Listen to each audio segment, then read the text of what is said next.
So when the Sales Enablement Summit team, yes, it's okay to sit down, reached out to me and asked me to come and chat, I said, could I just share my own sales enablement story? Not pontificate on what I think it should have been or could be or where it's going, but I will share some thoughts around that area. But wanted to just share my story from an American Express global business travel perspective. Now, no one actually trained me on how to use this. I have used them, so let's see how I do. The first question I'm going to ask you is who's who in the room? Just briefly, so I know who we're talking to. How many of you are sales enablement professionals, titled experts or otherwise in the sales enablement professional arena? Brave and proud and high. There we go. Quite a few. That's good. How many of you are in the sales or account management organization? You're moonlighting it here. You're trying to figure out what those sales enablement people are doing to you. There we go, a brave soul over there. Okay, oh, another one here. How about marketing? All right, marketing. You've been hearing about how marketing and sales enablement need to have their strategies aligned. Okay, good session to come to. We're still figuring that out. Finance, do we have any finance souls in the room? They usually run and hide when it comes to sales enablement, I've found. How about vendors, others in the room that I didn't call out? Are you a vendor? Who do you work for? Seismic? We're a customer of yours. Thank you. All right, fantastic. All right, so let me give you a brief history about who I am. So I work for American Express Global Business Travel, and I haven't always been in sales enablement. We're going to talk about that shortly. Predominantly, my experience is in a B2B environment, although I did moonlight with some B2B2C, just to confuse you a little bit. But that's where we're trying to sell a vendor on how we can sell their product to a buyer. Very interesting. Learned a lot from that experience. Most of my career has been spent in product, marketing, sales, commercial, something that supports overall revenue generation within any particular business environment. I love it. I've been told I could sell Bibles to the devil. I'm not sure I believe that. It's possible. My husband says it when I tell him what I want for dinner and then change my mind frequently. So, a little bit about me again. I love the commercial organization, the commercial environment. I thrive in it. I love what I do. And I think sales enablement is a fascinating place and it's growing. And I think for all of you, if you've come here, you're either quite expert, we're going to find out momentarily, or you're new and you want to learn something and figure out how other teams are doing it. And just listening to Werner earlier, by the way, I honestly, it was so great that he went on before me because I learned a lot. We actually also work with Sage. We work with a lot of vendors in our company. So how we think of sales enablement at American Express Global Business Travel, and I'm going to dumb that down and just call it GBT, okay, for short. So you'll hear me say GBT. Pretend it's contract language. Now you know what I'm talking about when I say GBT. That's who I am.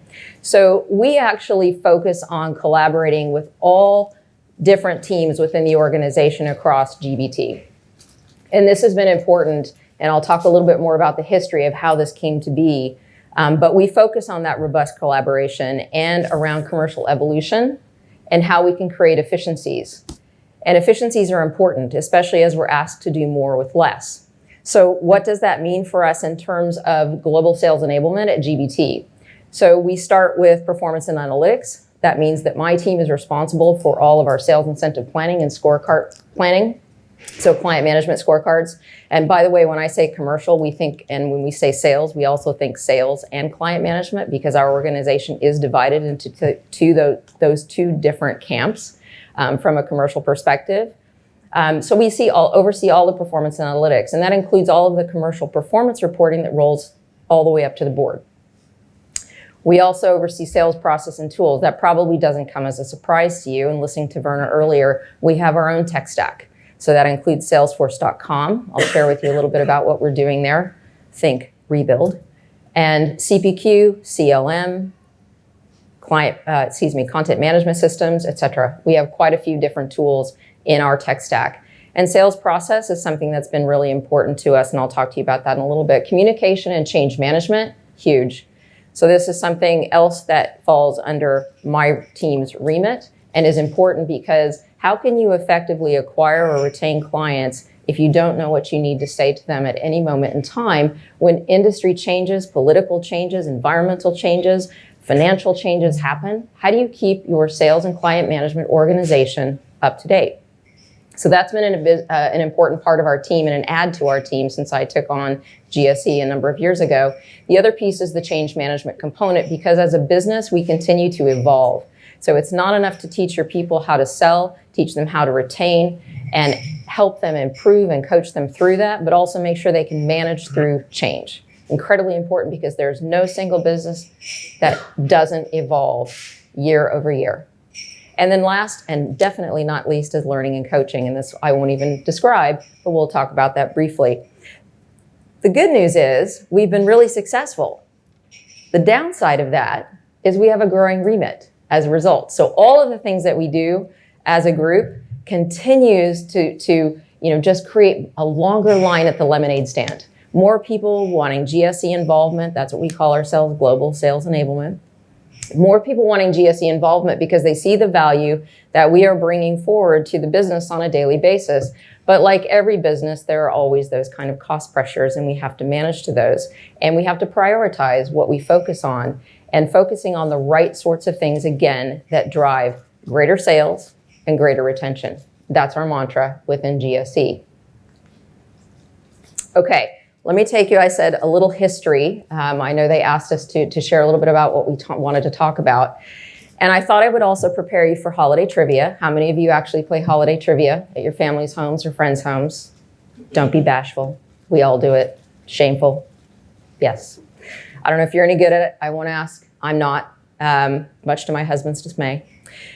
But a little bit of history, when I looked back at how GBT looked at global sales enablement back in the good old days. This is kind of pre-2005-ish in that area. We were field strategy and effectiveness, FSE for short. No shortage of acronyms, right? Field strategy and effectiveness. Now, I thought it would be interesting to look at this in light of how social media has grown up, and this is where I'm preparing you for the holiday trivia, okay? So what happened in the good old days around that same time that we were actually FSE at GBT? This is before my time, by the way, at GBT. MySpace, Facebook, they were out there. You all know it. You were probably interacting with them, spending a little bit of time getting to know social media. And you may think, oh, wow, really, 2005? Yes, it's been that long. Longer, actually. MySpace was around. They came into play in 2003, 2005 to 2008. That was really their sort of, highlight era. And then in April of 2008, Facebook took them over, right? So that's the good old days. That's how we think of social media. I'm also thinking about it as GBT. And I find that fascinating because as we look at our business and evolution, all sorts of industries are evolving, right? And you know that they're thinking about acquiring users, acquiring business in some way, shape, or form. Okay, what happened next at GBT in 2009? Again, this is before my time. You'll find out when my time started. 2009, this was a decision by the business to actually centralize and specialize, focus around sales and client management activities related to growth, okay? 2009. So looking at it and saying, we really need to think about this, because prior to that, it was very regional in its focus and in its approach. What happened in 2009 in the social media world? WhatsApp, right? Changed the way we all message. Who doesn't use WhatsApp? No one. Everyone uses WhatsApp. You might not have used it in 2009, but you use it today, I'm guessing, and probably right, but for business or for social context, right? So here's something that was growing, and it grew so quickly, amazingly fast. 2011, GBT said, we see how things are evolving in this commercial space. Maybe we need to really think about this FSE space and how we look at it. And it was sort of this conglomeration of things that existed. And they started to tear it apart. So there was this reporting, there were the analytics, and there was also lead gen, there was bid management, there were other teams. So we actually extracted those in 2011 and put them into a business services group. So we pulled these types of things apart and said, maybe we need to have more sales and marketing focus. People are really focused in that area as opposed to more in the analytics and operations perspective. because a lot of us come from sales enablement. It's not really new. The term is new or newer, but it comes from sales operations. It comes from sales strategy. It comes from sales performance. But sales enablement as a term is new. So really 2011 is where it started to percolate for us. What happened in social media in 2011? Snapchat. I don't use Snapchat. I don't understand it. I probably never will. But I will tell you that also Facebook Messenger launched in 2011. None of us had a choice. It was thrust upon us. If you were using Facebook, you had no choice but to use Facebook Messenger. You could no longer send those cute little private messages in Facebook. You probably don't remember. 8 years ago seems like a lifetime, right? All right, 2012. I joined GBT, okay?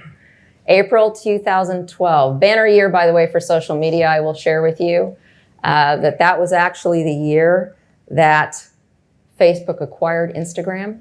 Pretty amazing because Instagram started in 2010, and 2 years later, not even full 24 months later, they're acquired by Facebook for $1 billion in cash and stock. That's incredible, right? Incredible. They'd acquired all of these users, they'd acquired all of this information, and they wanted to actually own that information.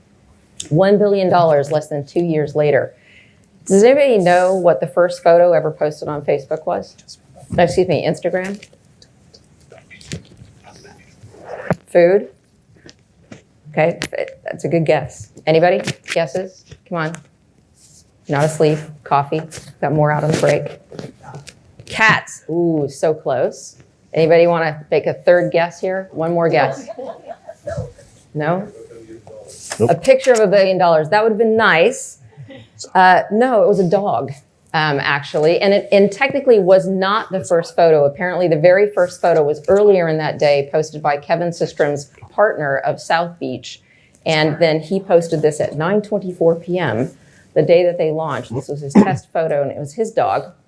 And apparently at some taco stand in Mexico. And this is, he says his girlfriend's foot. I don't know, maybe she needs a manicure, pedicure. But in any event, pretty interesting. So again, preparing you for Christmas holidays as well as what's happening in sales enablement. All right, so 2013, this was an important part in GBT's history because this changed the trajectory of how we look at our commercial organization. In 2013, we announced our intent to enter into a joint venture between American Express and a private equity group for the corporate travel division, GBT, Global Business Travel. Our business, by the way, was set up way back when as a service to support our American Express corporate card customers who wanted corporate travel management services. So this was a big, huge, pivotal moment for us because it changed a lot of things. You're going to see that here momentarily. And what was the first thing? 2014, that's when Global Sales Enablement came to be at GBT. So we actually started to think about what were we doing and what was it becoming. And Global Sales Enablement still wasn't really a strong term at that point. And as I think many of you know, the predominant number of you in the audience coming in from a GSE perspective, this is still new. It's still growing. That's why I say we're still young and growing and we're still learning. 2014, massive pivotal year for social media. And this is where I'm going to leave you for the trivia component. So I hope you've been taking notes so you can prepare for your holiday plans. But in 2014, one of the co-founders of Tinder left and started Bumble. Never used it. Won't ask any of you have. But it is the feminist dating app version, apparently, and still doing really well. 2019, CNET actually voted it one of the top dating apps. So if you are single and looking, maybe that's one to take a look at. But here's the thing. And also in 2014, and on my birthday, Tim Cook announced September 9th, 2014, notice how I worked that in, September 9th, my birthday, that Apple was actually going to change its trajectory, change the product history, and announce the Apple iWatch. So that was a big year for 2014. Not making a plug, but I do have mine. I'm sure many of you do. They've become indispensable. Now I'm going to leave you with the social media and just talk a little bit more about our trajectory in GSE. In 2015, as a large, really result of our creating this joint venture, we had a lot of commercial organization change. We had a lot of leadership change. We started looking at global sales enablement differently. and how we would actually take functions and centralize them, but also regionalize. And if any of you are working for global organizations, you've probably been 6 of one, half a dozen of the other. In terms of regional or global, we now have a mix. 2016, pivotal year, I actually took over our global sales enablement organization in January of 2016, officially announced in December 2015, but took over in 2016. So it's been a crazy ride for 4 years, absolute crazy ride. My first year, I just spent trying to figure out what the hell was going on in this group. What did we do? What should we become? And I'll mention that to you. There's the should and the could. I recently attended, how many of you went to, or I'll ask you about CRM in a little bit, but how many of you might have been at Dreamforce? Anybody? Dreamforce? A few of you? Okay. Were any of you on the UK and Ireland tour? Nah.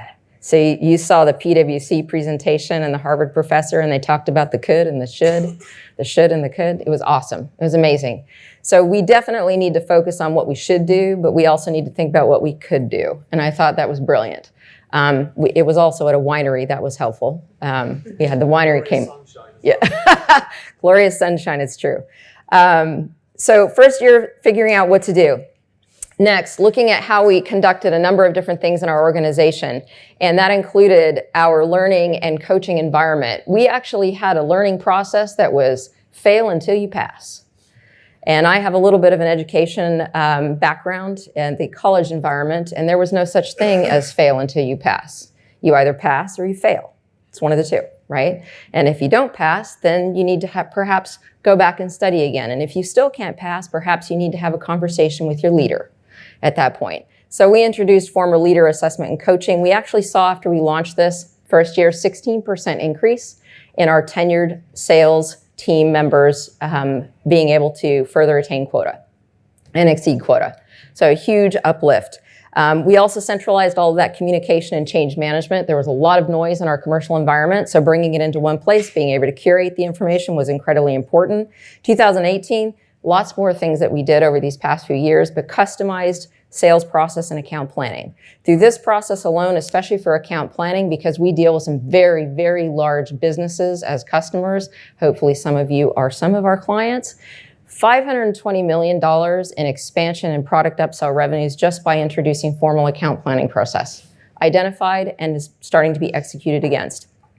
We also began kicking off our regional commercial conferences, something we'd never done before as a business. It's shameful, but it's true. We're now heading towards our 3rd annual regional conference coming up in January and February.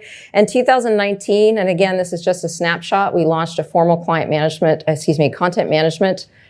system. We didn't have one before, so we weren't able to tell what our reps were actually using in terms of content, how often, what was tied to actual win rates.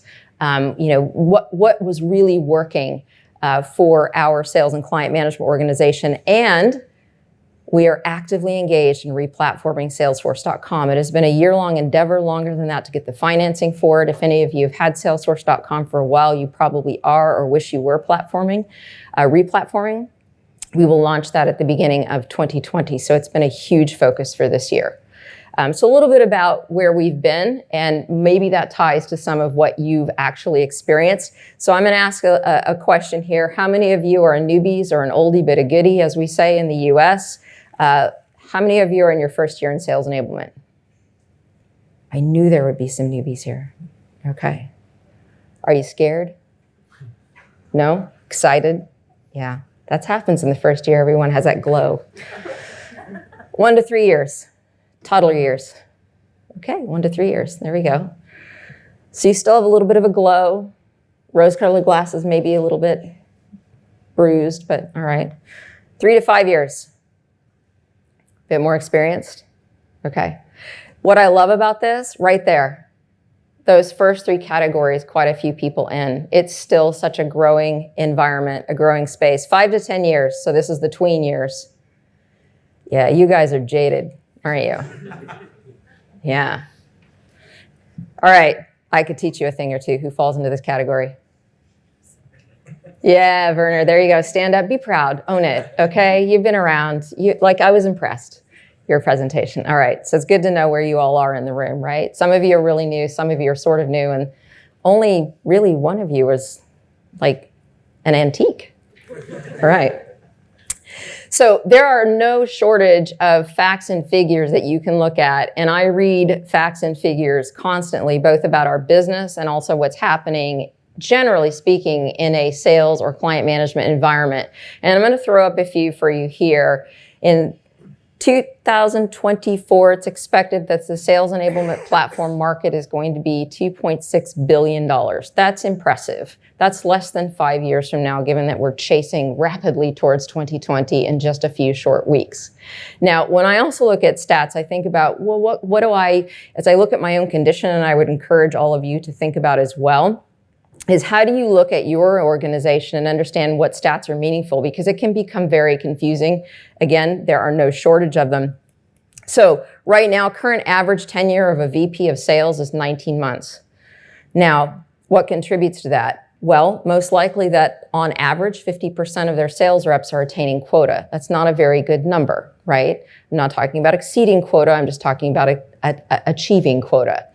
We also look at the average tenure of individual salespersons right now, which is about 1.4. Interestingly, when I look at our sales organization, prior to 2018, we were running at around an 85% in terms of tenure. In the last 2 years, we're at 67%. 67%.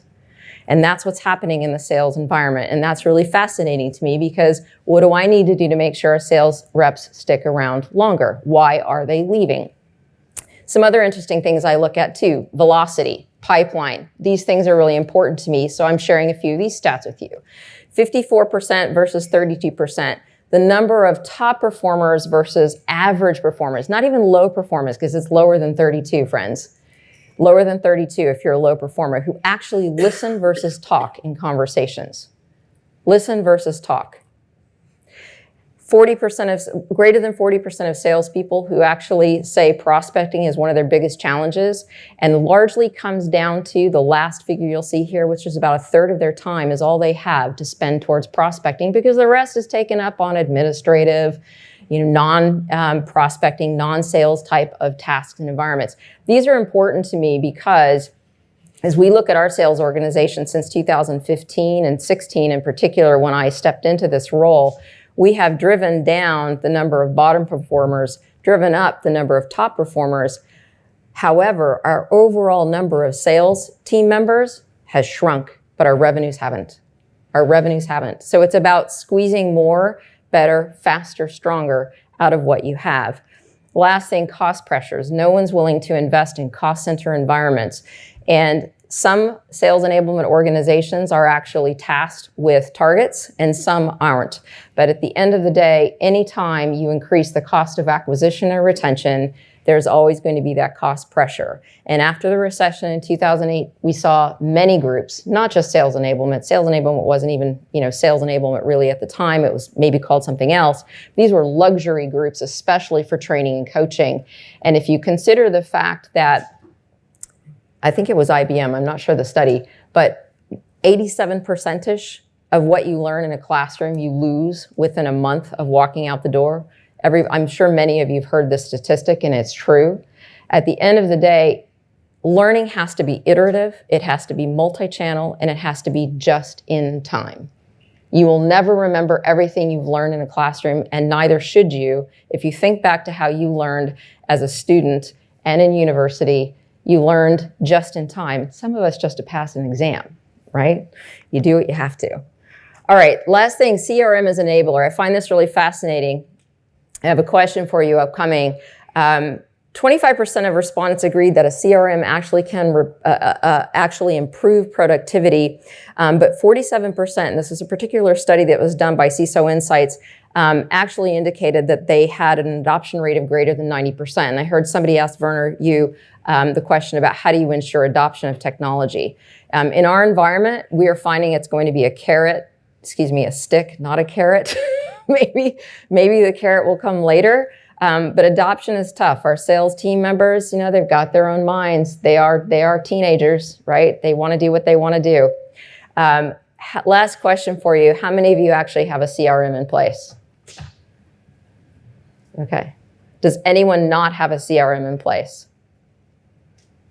Or you're too embarrassed now to admit it, since most of the room actually raised their hand. How many of you don't but are thinking about it? Okay, everybody does. Or again, you're too embarrassed. My philosophy on CRM, and especially since Salesforce.com falls under my remit, is in order for it to be useful, it has to be usable. And that is the most important thing that we're driving into our replatforming, is making sure that it has evolved and will evolve. It's future-proofed for our business needs, but it's also useful and usable. So where to next? I'm going to share where we're headed next, okay? We're headed towards an enabled and connected sales rep. And these are the key areas that we're looking at in 2020 and beyond. They may be useful to you. They are also things that I look at as I study this industry and this space. Reinvesting in sales training, we are pushing for that aggressively in our organization. You cannot expect people, again, to leave a classroom, leave a webinar, or any other environment and not actually be able to become expert at it. They have to be continuously coached and educated. Focusing on improvement at our mid-tier performance. I didn't include this here, but we are no different than I suspect many of you are. The bell curve, the traditional bell curve, we got it right there. I was just on a call this week. We're finalizing our 2020 SIP plan, US mid-market. Big issue. This is the engine. We need that engine to drive. And as I was saying to our GM of the US mid-market, this SIP plan is not going to drive that engine. It's going to reward you appropriately. Now we need to look at what sales enablement also needs to do to drive that engine, that bell curve in the middle. So we're focusing on that because we're losing a lot of opportunity there. Formal content strategy, so something we've continued to work on. We are partnering with marketing heavily on this. Content strategy isn't just about acquisition or retention type content. It's about your overall content strategy. So for our business, it includes not only my team, but our PR and media team, communications team, and marketing teams. Integration of new AI-based tools. Loved, Werner, some of the things that you were sharing. We also are doing the same. We're exploring the use of chatbots, using that more towards some of the initial sales qualification and really supporting our reps and some of that initial road work that needs to be done. This is a hugely growing space, and also real-time performance coaching. There are some great tools out there, great companies that are out there that are mining data in very interesting ways that help you in a real-time environment enable your sales team and coach your sales teams, because you can't be everywhere all the time. And then finally, we're going to continue to evolve our journey based on the buyer's journey. So whether you are, what's your reason for going out to bid? What's your reason for actually looking for a solution? And continuing to evolve the process that we have as a business with the buyer journey. So that's it. A little bit about the GBT, and also thinking about sales enablement and how we've come from the teen years. And again, I hope I've set you up safely and a little bit more securely for your holiday trivia. And with that, I'll hand it back over to you, Scott.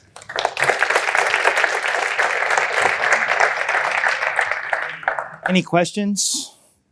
I actually had one, but maybe it's for the crowd. But 1.4 years is not a long tenure for especially for when you consider a 3-month ramp up. So I'm wondering, American Express is a big company. Are we calculating in, when we do that, promotions or territory shifting? Is that why the number would be so low? In tech, I kind of saw it as 3 years, but then it occurs to me that that's them leaving the company. But in reality, if you're disrupting the territory that you've changed, or they've been promoted, out of position, that would be turnover as well. Yeah. But how do you think, is 1.4 what you guys are seeing at American Express? Well, this is why I shared prior to 2018, we saw at about an 85% on average tenure rate in terms of the total number of sales team members. Yeah. And since then, we're down to 67%. That's a pretty huge drop in 2 years. And that's something that we are focusing on specifically. Now, there are a couple of things. We have had people move from one segment to another. We've had new hires because of some new business investment, but that's not where those numbers are coming from. It is a couple of things, a number of things. And I will say some I don't touch on here. We've only got 30 minutes. We could spend 3 months or 3 days, I'm sure, talking about this. One of the things that we are focusing on and promoting is sales culture. We lack sales culture in our environment. We've squeezed the plan, we've squeezed the team, we've continued to target the team in a way that is becoming unpalatable for some, right? And there's always competition. So that's part of it. It's, you want to keep that satisfaction, the overall compensation, but it is just also particularly, a lot of that is driven, in our case, We have a global sales team focused on various different segments, but in the U.S. mid-market, tons of disruptors coming in from that area. So their competition is fierce and very different.